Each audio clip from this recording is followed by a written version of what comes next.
Whether you operate one forklift or thousands, one location or hundreds, the new My Toyota customer portal can help you optimize your operation and material handling equipment. This one-stop, free-to-use platform is designed to help you take control of your information and make smarter decisions, all at the touch of a button. Register and access your data today at my.toyotaforklift.com. That's my.toyotaforklift.com.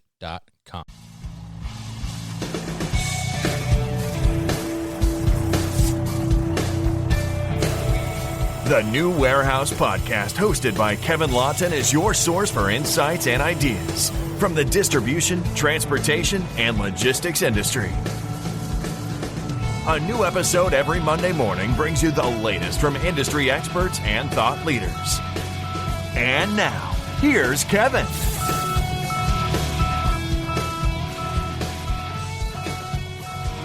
Hey, it's Kevin Lawton with the New Warehouse Podcast, bringing you a new episode today. And on today's episode, I am going to be joined by Courtney Folk. She is the CEO and co-founder at Renewal Logistics, and she has a really, really interesting story. I've heard it on another podcast, and it was really intriguing, and we've kind of been in touch for a little while, and finally getting the chance to connect here on the podcast. Really excited to bring her on, hear her story, and also talk about her business, Renewal Logistics, and how it is really focused on a lot of challenging things, I would say, in the industry. So definitely interested to hear about that, and also kind of her perspective on the 3PL landscape as it sits now and as we're going into the next few years as well. So Courtney, it's a pleasure to welcome you to the show. How are you today? Oh, great. Thank you. So excited to be here. Yeah, I've been following your podcast for a while, and it's great. So I feel very just lucky to be here. So glad to be here with you. Well, thank you very much for that. And thank you for following along. It's great to get you on as a guest here too, and pick your brain a little bit. But I think first, let's kind of set the foundation on how you got here and what you're doing with Renewal Logistics. So, tell us a little bit about your background. It's really, really interesting. So I want to dive into that. So tell us a little bit about kind of, how you got into the industry and how it came about and how you kind of got to Renewal Logistics to where it is today. Yeah, that's a fun story. It's very adventurous, I would say. So when my husband and I, Brian, when we were dating, we both kind of hated our jobs. He was a chemist at SLED, which is the state law enforcement division in South Carolina. And I was a corporate sales rep for Alltel, which is now Verizon. And I sold fleet plans for cell phones. And that was a really new thing back then. So I'm dating myself a little bit, but, so I had this crazy quota that was just impossible. I saw 10 salespeople come and go. He hated the work ethic of all the people that were around him. And so we were just both okay, well, we're going to get married, and what are we going to do? Because we're not going to stay in these dead end jobs. And so he was like, you know what? My parents have a business. They have 4 little dry cleaning stores at this point. They have this little fledgling business of handling restoration for customers who've had house fires. Maybe we jump into that and see what we can do. And then, see, it's an opportunity to get our foot in the door at the business. And then maybe we can just take it and turn it into something else. And so that's kind of what we did. Brian proposed to me on a Saturday. And then on a Monday, I put in my 2 weeks notice and was like, bye, y'all. Okay. And so we started working together in his parents' business. And within about a year, we had grown it to where it was the second or third largest dry cleaning business in Columbia, South Carolina. But it was this issue of customers are 4 units per customer. So you're dealing with these very small units per customer, and it's very challenging to make people happy. And it's a lot of employees calling out on Saturdays, and then you're stuck having to go run a wedding dress up to someone who's just really emotional. So we decided, how can we use our equipment and assets and technology and knowledge that we have and our experience to do something else to grow into a larger arena? And so I have always been looking for, how do you go from to just 10x or 100x that units per customer? And so we got into insurance restoration, and quickly grew to become one of the largest dry cleaning companies that help customers get their lives back together after house fires by cleaning all their clothing and bed linens in their home. And so an average customer there, it's more like 400 or 800 units per customer. So we 100x our per customer. Did that for a few years. And then in 2013, we were approached. Someone found us online and I won't say the name of the company or anything, but it was one of the largest apparel brands that you probably own clothes. You're probably wearing something from them right now, actually. And they had an issue. They had like 9 trailers of jeans that were contaminated with mold that had to be sold in 2 weeks to a top like big box wholesale club. And this club is known for being extremely difficult with chargebacks. And the relationship had just been a really challenging one for a while. And so, they called us. Actually, the person who sold the jeans to this company called us and said, "Can you help me? I can't find anyone else in the country to do this." We said yes. We showed up at this huge customer's office. It was a 1 million square foot DC. And we walk in and we're like 33 at the time. And they're like, "Who are these 2 kids showing up?" And it's this room full of suits. I mean, it's this huge boardroom, 20 people in there, and they're all the top execs of this company because this is $100 million problem. If they don't this, then they're going to lose that relationship. And that's $100 million a year. Yeah. So it was high stakes. And we were, you should ask my husband. He'll tell you that he was just stress sweating the whole time we were sitting there during this. We were there for all day trying to convince people we could do this work for them. But ultimately they said yes, they wanted to work with us. And that was really because they just didn't have a choice. And so, but they were like, "We're sure this is going to fail. You guys are small. There's, you're mom and pop, you're small time. There's no way you can support a business this large." It was 300,000 units. They had to clean in 2 weeks. And, wow. Yeah. That's a lot. So I'm curious because you said, you spent like all day in this boardroom, like trying to convince these suits, right, to give you the business. But like even before that, like when you heard like how big of a job this was and how quickly it needed to be done, I mean, like how did you convince yourself that like, hey, we can do this, we can figure this out, and we can get this done? Man, that's a really good question. I don't think I've ever been asked that before. I'm a visual. I can see things, I'm very vision driven. And so, I heard the volume. I knew it was like a lot of product. And being in the insurance restoration industry, they use a tremendous amount of temps. And also you have to be able to like go from 0 to 60 in one day. Like you'll be quiet, and then you have a tornado that comes through and you have like 30 different homes that you have to pack out in 2 days, that type of a thing. So we're used to this kind of like crazy volume shifts. And we'd never worked with temps at this point at all, but I had a friend, I actually hired this girl, and she was like a little bit of a disaster. Like I didn't know it till after I hired her. She was a disaster she was. And I hired her because like, I can manage 100 temps at a time on a water damage. And I was like, well, if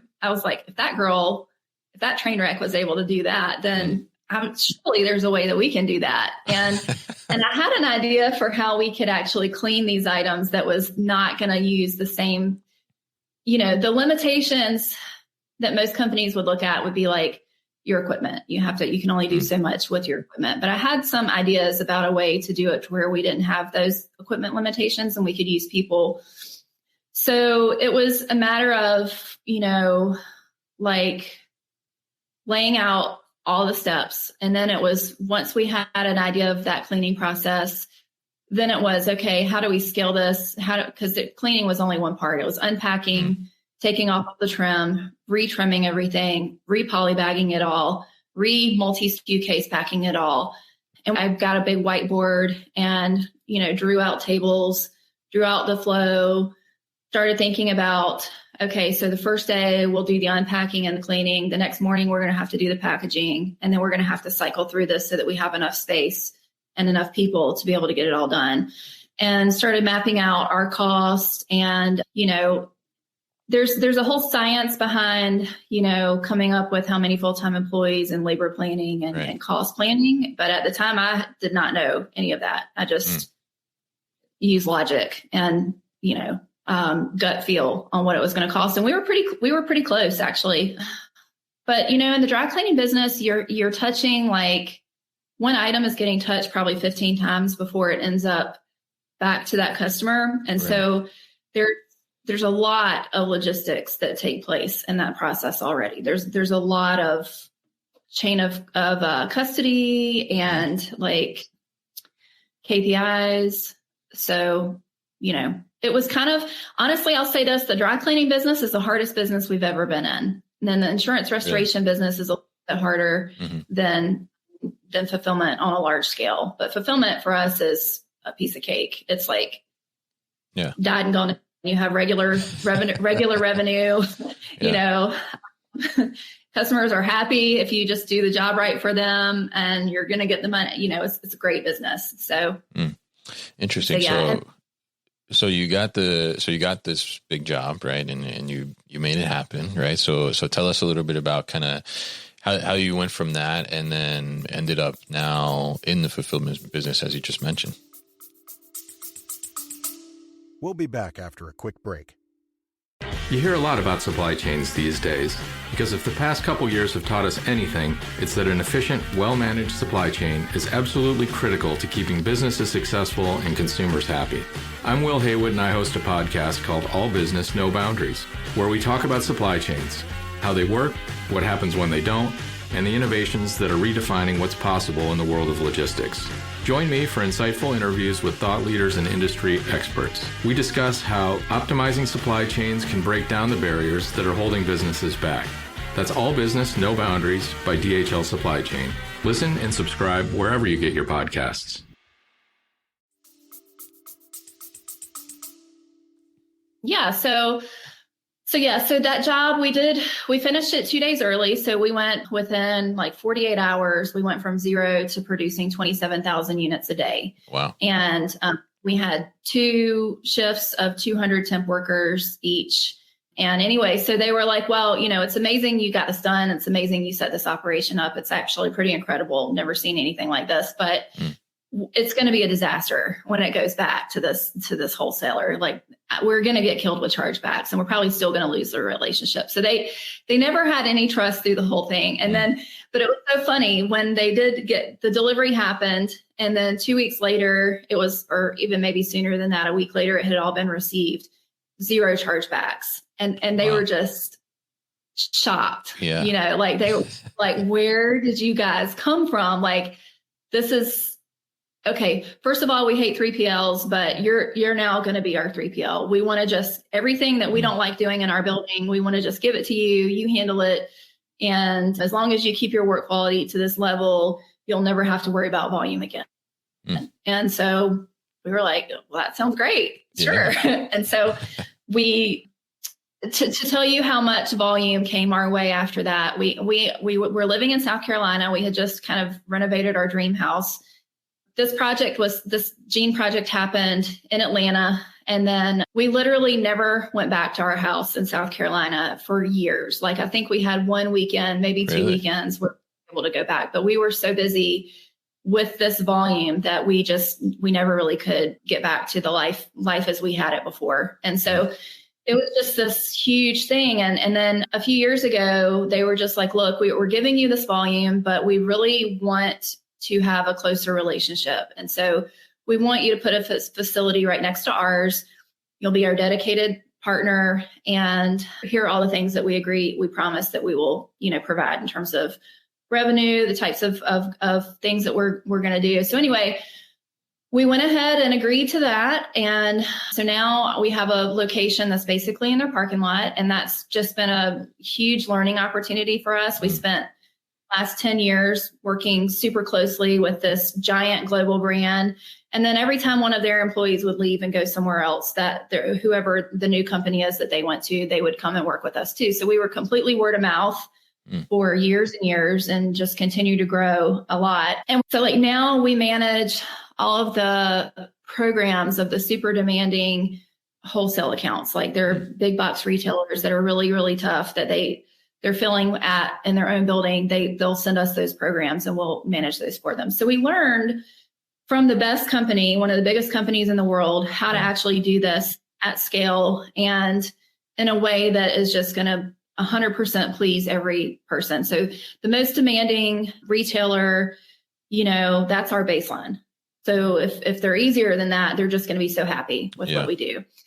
And then so we decided that we want to grow, but we don't necessarily want to have such a high customer concentration. We want to, and we also want to use these skills to be able to help emerging brands that are and mid-market brands where, it's great that we're pleasing the operations manager and it's great that we're pleasing the CFO, but, being able to really see how you have a personal impact on someone is just really fun. I actually went to design school about 5 years ago, and I went to learn because this customer is asking us to do some small manufacturing. So I wanted to just kind of understand the process. And I was there with all these women who have these beautiful designs and so creative. And I was just like, this is not my skill set to be a designer, maybe to fix things or to, someone else gives me a design, I can execute it. Yeah. But they all struggled so much with the nuts and bolts of business. They hated it. It was intimidating. It was just painful to have to think about going out and finding a commercial lease and hiring a warehouse manager and making sure everybody shows up so that the orders could go out. And I just really realized how much I love the idea of helping those brands to be able to become the very, to actuate their dreams, to become as large and much as possible. And so for us now, a big part of our focus is helping direct to consumer brands that are trying to get into wholesale or even Amazon to be able to make that kind of like quantum leap to be able to do that. Very interesting. And I love that too, that, you're trying to be able to help these smaller brands be able to do those business things, like you said, that they're not necessarily as familiar with, or, they have this great idea, but, how do they execute and how do they, make that happen? So it's great that you guys are able to do that as well. And I'm curious too about you guys, because you added a lot of services along the way too, right? So you like all different types of services that you do. So talk to us a little bit about that and some of the services that you offer that maybe are a little unique or more challenging. I mean, I will say, like, it doesn't seem like you guys back down from a challenge ever, which I think is such an amazing thing. And I'm curious to hear about your mindset around that too, as well, especially as you talk about, not only did you do this big job, these 300,000 units with mold on them, but then, they tell you that, they want to give you their 3PL business too, with, I imagine was, probably several thousand units additionally. And, you kind of go from 0 to, 100 in, a couple of days, a couple of weeks, whatever the case may be. And, how do you not allow yourself to kind of get overwhelmed in that sense? Because I think sometimes if, you get a rush of business, there's a moment of like, yes, like this is such a big win for us. And then it's like, oh man, like we got to make this happen. Right. So like, how do you kind of navigate around that?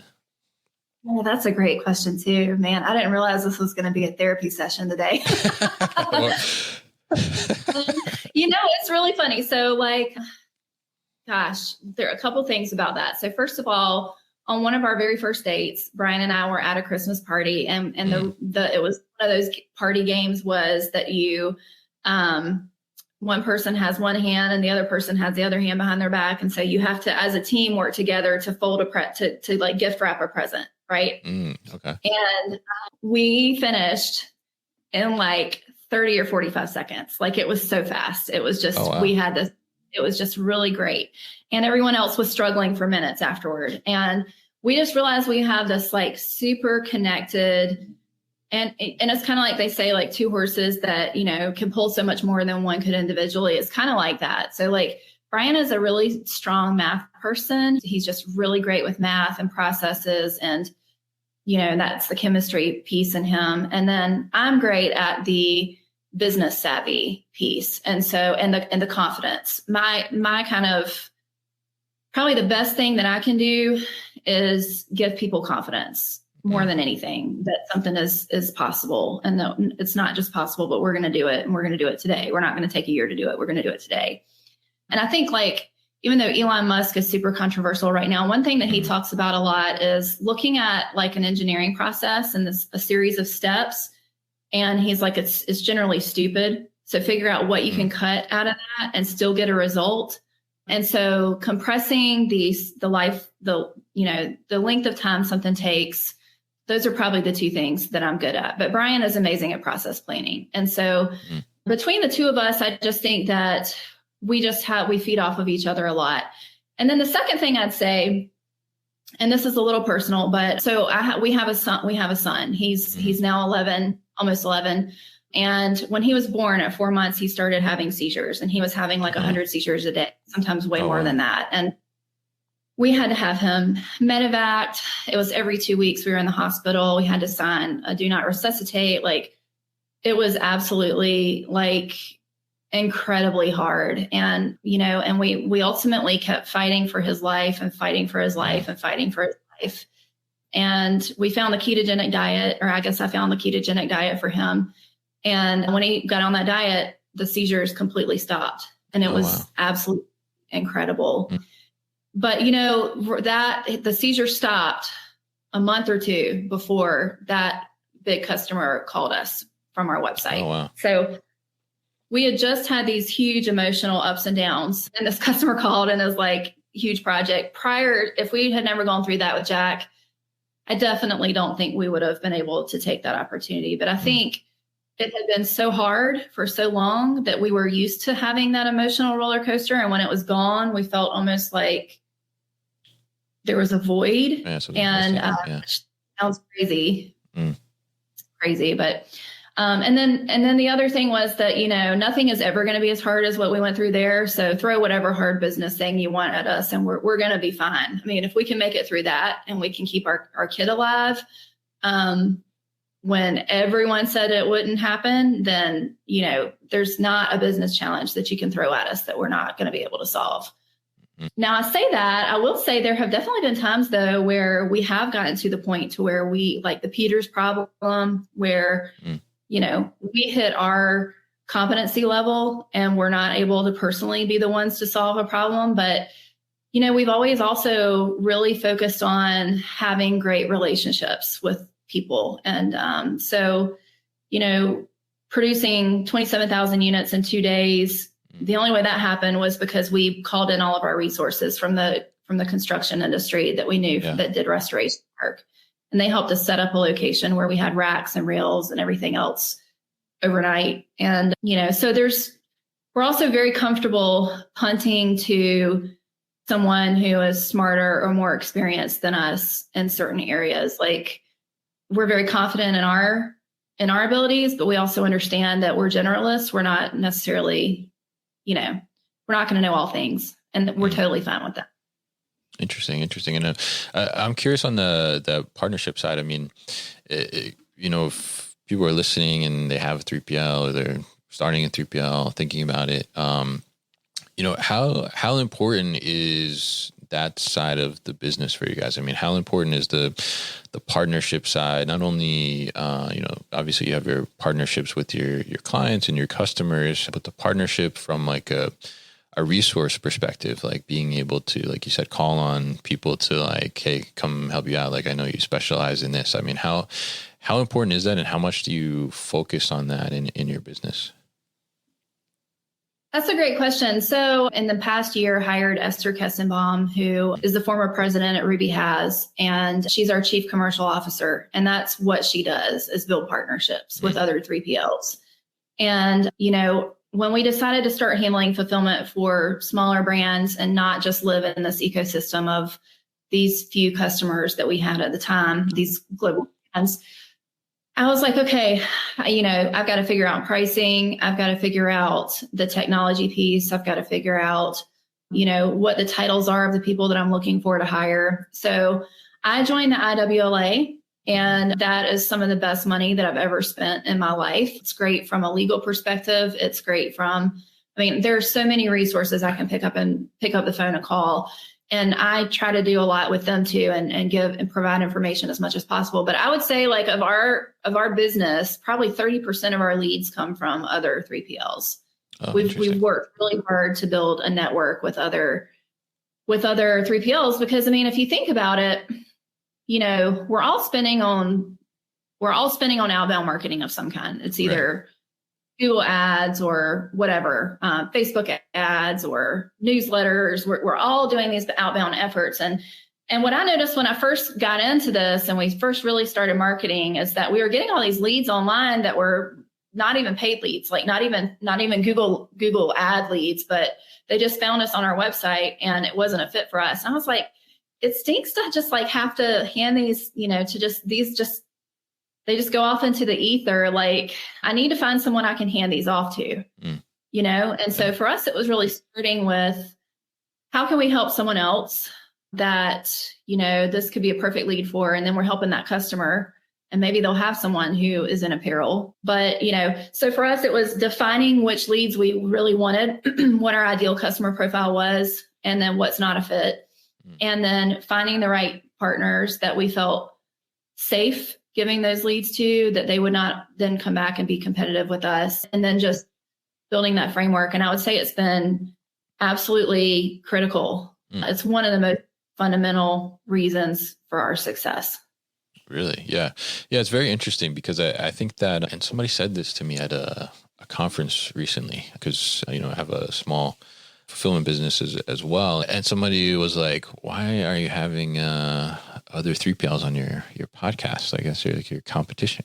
And I'm like, no, I don't think so. Like, you know, there's so much out there, like, for everybody, I feel like, and, you know, it's only beneficial to all of us to like be connected, not only like to learn from each other potentially, but also, like you said, like, I mean, you guys have developed this network, which I think is fantastic, that you're able to share back and forth potential leads, because, you know, if you think about industry as a whole, there's so many different avenues and different types of products and things like that, where, you know, you may not focus on something like that. And like you said, you know, it's always great to, instead of telling like a inbound lead that, oh no, like that's not something we can handle, right? You know, that kind of like just like kills the relationship basically from the start, where you can say like, oh, that's not something that we handle right now, but, you know, I know, you know, so-and-so that could help you, right? I mean, that goes like a lot longer for developing a relationship, where maybe it might pay off in the future for you if there's something you can handle. So, I mean, I think that's really such a great thing that you guys are so focused on that and have made such a kind of ecosystem around that. As you said, I think it really makes a lot of sense, and it's really helpful, I think, for the industry as a whole too, to be able to have that kind of openness and that ability to partner and willingness too. So, you know, if we look at the 3PL industry, I think in general right now, I mean, what do you think your perspective is like on where does the 3PL industry kind of sit currently? And where do you think it's kind of heading into the future as well? I mean, you know, we have a lot of huge players, right? Like the DHLs out there of the world, right? But then there's a lot of, you know, boutique, specialized, smaller, you know, family type of places too as well. So how do you think the 3PL landscape looks, and how is it kind of growing into the future? Yeah, that's such a great question. I mean, I think it's a great business to be in. I think it's so hard. It's such a hard business to break through. So you have your level of competition, but I mean, at least in our space, maybe just regular old vanilla fulfillment is super easy, but like the tech piece, there's just so many different levels of all these different things you have to pull together to make this business work, that I think the players that are there are going to stay there. I worry a lot about inflation, and not just from a standpoint of, you know, like labor, but also property. I think property inflation is a huge, something big to watch for.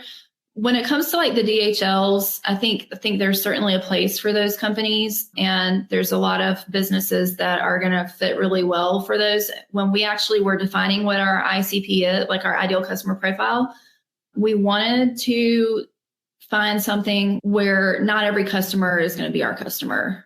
We're really looking for a very specific type of customer, one that we can bring a lot of relief to, that really needs a consultative approach. And in the apparel space, for instance, someone who is going to have high returns. We have an 85,000 square foot dry cleaning facility in Atlanta.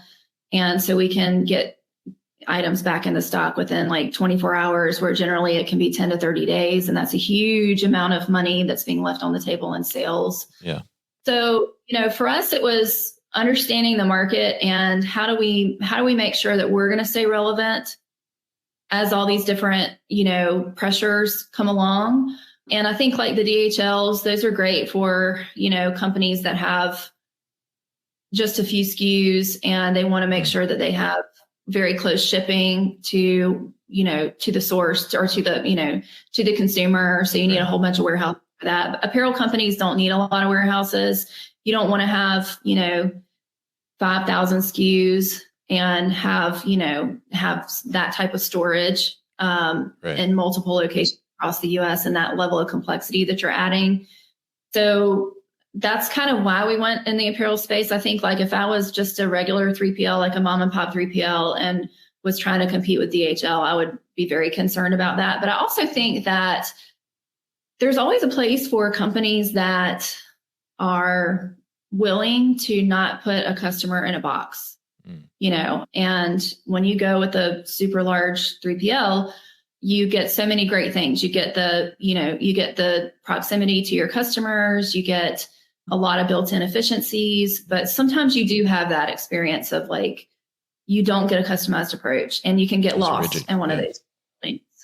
So it's nice to have an alternative of not a baby, brand new 3PL that's using you as a guinea pig as you grow your business, but also not such a giant to where, whenever peak comes along, if they have, some people that are out that day, your account's going to be completely deprioritized because you don't matter because you're not the largest one in there. Yeah.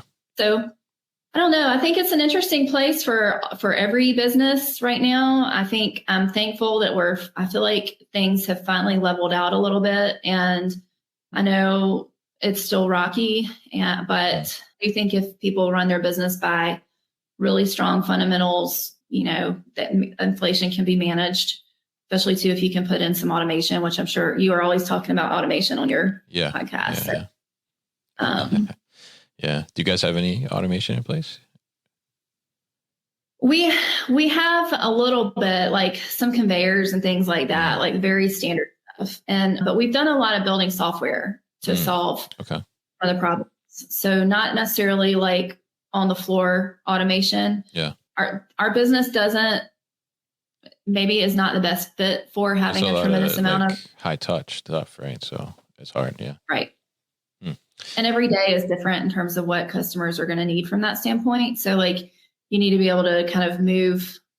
You don't need to have a huge, sorter in the middle of your building if you're going to have to manage, 1 million returns in the next 2 weeks. And then there's just a lot to it with what we do. And the way that we approach business is that, we're kind of like an integrated solution. So we're kind of, under the same roof, we have returns co-located with outbound fulfillment and then also value services. And maybe not exactly like we've got multiple buildings, but they're all within very short distance of each other so that, everything that customer needs to have done can be done, in our space. And I think that's one place too, in terms of like what is coming in the industry. I think companies are having to really start thinking about a better returns management program. And so like if you have a brand that's got a handful of SKUs and they're at 1%, then who cares how they handle returns really? But if you've got a brand that's got 20 and 30% in returns, if you do the math on how much inventory they're having to overbuy for the same sales because of that lag between like a return and when it gets back in the stock, there's a lot of money there. And there's a lot like ecological impact in terms of like having all these extra legs to send it to a return center and then send it back to the fulfillment center. And there's so much time that's lost there too. Yeah. So we don't have a lot of automation on purpose, but we do have a lot of process planning software. Yeah, very interesting. And I think it's a great point about returns too, because, and I'm curious, like, because you said, I think you've been doing this for about 10 years, it sounded like, from what you said earlier. So, I mean, how have you seen the returns as, e-commerce has become more and more prevalent? I mean, how have you seen that returns number grow, or change? Yeah, well, our B2B customers, I feel like returns for B2B have become a lot better managed. Mm-hmm. So I think a lot of that is setting expectations with your B2B clients about like what's going to happen if product doesn't sell through, and having a better handle on the quality of the units that are being returned. But that starts with having super fast turnaround of what's actually received. So like if you get 100,000 unit return back from whatever, Macy's or whoever, if it takes you a month to tell them what you actually received versus what you gave them credit for, you can't say a word about it. You just have to take what you basically told them up front. But 2 or 3 days later, you can give them an inventory and you're like, here's what was here. These many items were actually missing off of this, or these were unrelated items. Then all of a sudden you can start having more proactive conversations with companies. So I think that's been an interesting thing on the B2B side, is that data is definitely helping. And, and part of that is having the right vendor to help on the returns management side. But part of it is also just much better data that's available now, much better systems. And then I think on the customer side, like the, D2C side, well, there's no doubt that returns are playing a huge role, especially in apparel. Most people will size bracket, they'll buy 2 or 3 things and try and figure out which ones fit. And then you've got all this product that is it's not being sold. Maybe it's fine. Maybe it's still in a poly bag, but it's not on the shelf. It's not ready to be picked, shipped. So there's that. I think a great change that's come in the last few years is like the loop returns, where you can do, there's several softwares like that are just awesome, and they help recapture a lot of that revenue. And then I think the other thing that's happening now more than it ever was before is that I think people are becoming a lot more aggressive about returning things. So in the past, when everyone had money, maybe you have something you don't love, you're just going to keep it. But that's not happening now. People are becoming a lot more conscientious about their money. So a lot of things that normally wouldn't be returned are being returned. Very interesting. Yeah. Very interesting insights. And I'm certainly guilty of having some things lying around that I never got around to return. It was too late. It's great to talk to you today and really kind of dig into all this stuff. I mean, it's a fantastic story, and it's really incredible to see how you've just kind of taken all these challenges on and just, made it into this business that it is today. It's really, really pretty remarkable. So, and really great insights too. I mean, on the 3PL side too, on how to come up with some great partnerships, and also the return side, and how to kind of focus and be able to do those types of things that you've done. So really appreciate you coming on the show today, Courtney. If people want to learn more about Renewal Logistics, what's the best way to do that? Yeah. So, we're on a lot of the social media channels. I think if you want the most comprehensive, we do a lot of blog posts, and we link it all on our website. So I would just come to renewallogistics.com. We have a really great YouTube channel where we do a lot of education, and then we post a lot on LinkedIn. So those are some other places. Renewallogistics.com is really probably the best. All right, great. And we'll definitely put all that information at thenewwarehouse.com as well, so people can easily find it. So Courtney, thank you once again for coming on the show today. You've been listening to the New Warehouse Podcast with Kevin Lawton. Subscribe and check us out online at thenewwarehouse.com.